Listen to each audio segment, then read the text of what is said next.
कि कोई इंफ्रास्ट्रक्चर में कोई PMGSY के तहत रोड आएगा उसको वो दे देंगे, कोई प्रधानमंत्री आवास के तहत रोड आएगा उसको दे देंगे। लेकिन असिस्टेंट्स होती तो उससे हमको डायरेक्ट पैसा उन चीज़ों से लड़ने के लिए आता। क्या मतलब भेदभाव? ये भेदभाव ही है। जब देखिए हिमाचल को आपदा के लिए अभी कुछ नहीं मिला है। जो बजट आया है उसमें जो हमारा आपदा के बाद PDNA होता है, पोस्ट डिजास्टर नीड असेसमेंट, वो हम उम्मीद लगाए रखे थे कि हमें मिलेगा। लेकिन जो हिमाचल के नाम का उल्लेख हुआ है उसके साथ उत्तराखंड के नाम का भी उल्लेख हुआ है और उसके साथ सिक्किम के नाम का भी उल्लेख हुआ है। उनको तो असिस्टेंट वर्ड लिखा है और हमको लिखा है मल्टी लेवल इंफ्रास्ट्रक्चर प्रोग्राम के लिए। तो वो अंडरस्टैंड करना पड़ेगा। जब बाढ़ सिक्किम में आई उनको असिस्टेंट्स देने का वर्ड्स लिखा है, जब बाढ़ उत्तराखंड में आई उसमें असिस्टेंट्स वर्ड्स लिखा है। सेम ही अगर लिखा होता तो पता लगता कि क्या है। उस पर अभी हम स्टडी कर रहे हैं कि क्या शब्द है।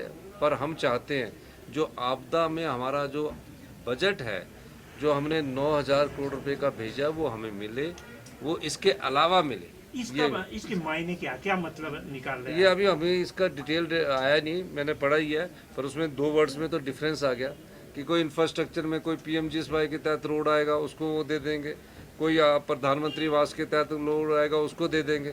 लेकिन असिस्टेंट्स होती तो उससे हमको डायरेक्ट पैसा उन चीज़ों से लड़ने के लिए आता। क्या मतलब भेदभाव? ये भेदभाव ही है। जब क्या मतलब बसाखियां मजबूत किएगी आंध्र और बिहार को लेकर? आंध्र और बिहार में उन्होंने जो सरकार के साथ उनका समझौता चलाने के लिए उस आधार पर उन्होंने पैसा दिया होगा। MIS को ड्यूटी भी नहीं बढ़ाई, उस पर क्या? अब ये तो अभी पूरी तरह मैंने बजट देखा नहीं, लेकिन मैं कहना चाहता हूँ कि अभी जब इसका पूरा इंटरप्रिटेशंस आएगी, जब तक इनके पूरे डॉक्यूमेंट्स आएंगे उसके बाद हम कह सकते हैं कि हिमाचल की रेलवे लाइन को क्या मिला। कई लोगों के सपने थे जिनको सोचते थे कि बिलासपुर से ले रेलवे लाइन जाएगी, उसमें क्या मिला। हमीरपुर से उन्ना रेलवे लाइन के लिए क्या मिला। ये सब चीज़ों को हम देखेंगे। सर, आपदा को लेकर आपने बातचीत की होगी प्रधानमंत्री से, गृह मंत्री से, उस टाइम क्या आपको? नहीं, आपदा के लिए मैंने बात की थी और उन्होंने एश्योरेंस दी थी। अब उस मामले में पढ़ना पड़ेगा क्योंकि अभी बजट में उल्लेख हुआ है। तो ये जो उल्लेख हुआ तो हमारी समझ के अनुसार ये जो हमारे बजट में जो चीज़ें आती है PMGSY उसका किया है, लेकिन और स्टेट को असिस्टेंट की बात की है।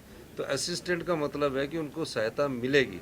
हमको जो मिलेगी जो बजटरी सहायता है वो तो मिलनी है, वो तो कोई भी गवर्नमेंट आएगी उसको देंगे। तो हिमाचल को कोई कुछ नहीं? अभी तक बजट में हमको कुछ नहीं मिला है और ये बड़े खेद की बात है कि हिमाचल की इस बजट में अनदेखी हुई है। सर, आज आपने एजुकेशन रिव्यू में